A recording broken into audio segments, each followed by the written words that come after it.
দেখুন, কলকাতা হাইকোর্ট যে রায় দিয়েছিল, মহামান্য প্রধান বিচারপতির বেঞ্চ জানিয়ে দিয়েছে সেই রায়ে ইন্টারফেয়ার করার কোনো কারণ দেখতে পাচ্ছেন না। এবং শুধু তাই না, বলেছেন যে যাদের ওই বেতন ফেরত দেওয়ার কথা তাদের বেতন ফেরত দিতে হবে। 3 মাসের মধ্যে নতুন সিলেকশন প্রসেস সেটা ইনিশিয়েট করবে। ফলে এই বলা যেতে পারে কলকাতা হাইকোর্ট যে রায় দিয়েছে সেই রায়ের অংশটি আপহোল্ড করেছে। তাহলে স্কুল সার্ভিস কমিশনের তরফ থেকে তো যোগ্য অযোগ্যদের আলাদা করার যে বিষয়টা, সেই বিষয়টা করা সম্ভব হলো না। একদমই না। তার আমরা প্রথম থেকে তো একথাই বলে আসছিলাম। প্রথম কথা যে তারা অরিজিনাল ওএমআর শিট রাখেনি। ইভেন ওএমআর শিটের যে স্ক্যান কপি তাদের কাছে ছিল, তারা একটি এফিডেভিটে বলেছিল, সেটাও রাখেনি। শুধু সেটাও ধ্বংস করেছে। এবং এই যে tainted after expiry of the panel, যারা নন লিস্টেড ক্যান্ডিডেট, ওএমআর শিটের একটিও কালির আঁচড় নেই, তারা চাকরি পেয়েছেন, তাদের বেতন ফেরত দিতে হবে, সেটাই স্বাভাবিক।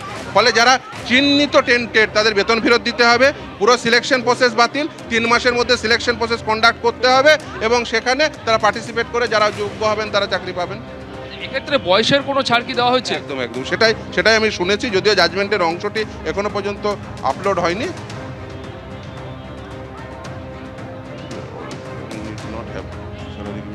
তাদের স্যালারি ফেরত দিতে হবে না যারা ওই নন টেন্টেড ক্যান্ডিডেট।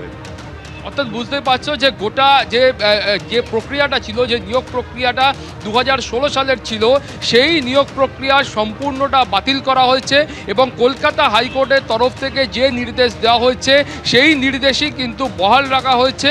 অর্থাৎ এখান থেকে যে যোগ্য এবং অযোগ্যদের আলাদা করার কাজটা, সেই কাজটা করা সম্ভব হয়নি। কিন্তু এখনও পর্যন্ত যা খবর, যে সুপ্রিম কোর্টের তরফ থেকে এটাও বলা হয়েছে যারা এতদিন পর্যন্ত চাকরি করেছেন তাদের কিন্তু বেতন ফেরত দেওয়ার এই মুহূর্তে কোনো প্রয়োজন নেই।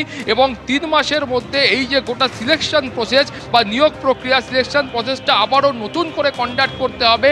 এবং সেই প্রসেসের মধ্যে যারা এখনও পর্যন্ত যারা চাকরি হারিয়েছেন, যারা অযোগ্য প্রার্থী রয়েছেন বা যারা যোগ্য প্রার্থী রয়েছেন, এই প্রত্যেকে তারা যে সিলেকশন প্রসেসটার মধ্যে তারা অংশগ্রহণ করতে পারবেন। এবং সেখানে বয়সের যে সময়সীমা বা বয়সের যে ছাড়, সেইটাও কিন্তু খুব স্পষ্ট করে উল্লেখ করা হয়েছে। কিন্তু চূড়ান্ত তুমি জানো যে এখনও নির্দেশনামার কপি হাতে আসেনি। ফলে সুপ্রিম কোর্টের তরফ থেকে কলকাতা হাইকোর্টের নির্দেশের ওপর যে সামান্য মডিফিকেশান করা হয়েছে, সেই মডিফিকেশানগুলো নির্দেশনামার চূড়ান্ত কপি আসলে তারপরে পরিষ্কার হবে। কিন্তু আপাততভাবে যেটা খুব স্পষ্ট করে বলা হয়েছে যে গোটা বিষয়টাতে সুপ্রিম কোর্ট কলকাতার রায়ের ওপর হস্তক্ষেপ করছে না। এই মুহূর্তে আমাদের সঙ্গে আইনজীবী সুদীপ্ত দাশগুপ্ত। সুদীপ্ত, আপনাকে জিজ্ঞাসা করবো, রায়ের আজকের যে রায়, সেই রায়টাকে আপনারা কিভাবে দেখছেন? দেখুন, খুবইভাবে স্বাগত জানাচ্ছি। এটাই হওয়া উচিত ছিল, কারণ যে পরিমাণ ইনস্টিটিউশনাল দুর্নীতি হয়েছিল, এটা স্টেট স্পন্সার্ড করাপশন, তাই জন্যই সুপ্রিম কোর্ট বলেছে যে এটা violates article 14 and 16 of the constitution. তাই জন্যই পুরোটা বাতিল করে কিছু মডিফিকেশন করেছে, যে কতদিনের মধ্যে পরীক্ষায় বসবে, কিভাবে স্যালারি ফেরত দেওয়া হবে, কারা পরীক্ষায় বসবে, তাদের এজ রিল্যাক্সেশন থাকবে কিনা। কিন্তু সারমর্ম হলো পুরো 26,000 যে প্রসেসটা, ফার্স্ট এসএলএসটি, 9, 10, 11, 12 এবং RLST, group C, group D, পুরোটাই বাতিল।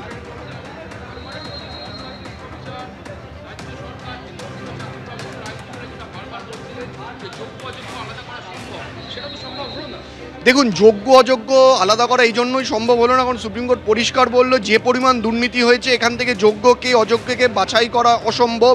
এবং তার ওপরও এসএসসি বা রাজ্য কোনোভাবেই সেরম ডকুমেন্টস দেয়নি যেখান থেকে প্রমাণ হয় যে এরা একেবারে যোগ্য, এরা কোনোভাবে টেন্টেড না এবং এরা কোনো দুর্নীতি করেনি।